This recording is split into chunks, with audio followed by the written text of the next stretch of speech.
ఏవి9 TV వార్తలకు స్వాగతం. వార్తలతో ఆనంద్ కొండేటి.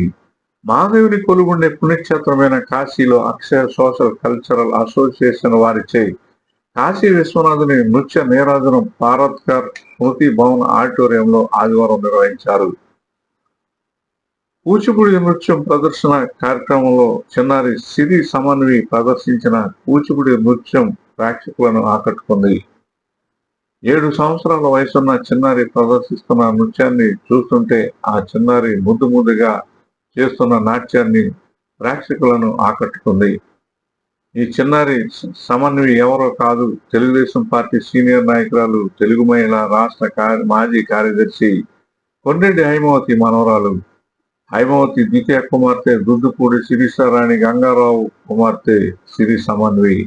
ఈ సందర్భంగా హైమవతి మాట్లాడుతూ, చిన్నారి సమన్వి తల్లిదండ్రుల ప్రోత్సాహంతో కూచిపూడి నృత్యంలో శిక్షణ ఇప్పించడం అభినందనీయమని అన్నారు.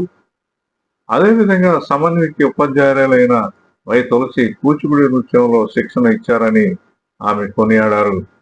నృత్య ప్రదర్శన అనంతరం అక్షయ సోషల్ కల్చరల్ అసోసియేషన్ నిర్వాహకులు చిన్నారిని సన్మానించి కాశీ విశ్వనాథుని విగ్రహం సర్టిఫికెట్లను బహుకరించారు. గతంలో కూడా అనేక చోట్ల ప్రముఖ పుణ్యక్షేత్రంలో సమన్వి నృత్య ప్రదర్శన ఇవ్వడం జరిగిందని ఆమె తెలిపారు. ఏవి9 టీవీ న్యూస్ వెంటపాడు.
చిన్నారి గట్టిగా చెప్పండి పెట్టాలండి.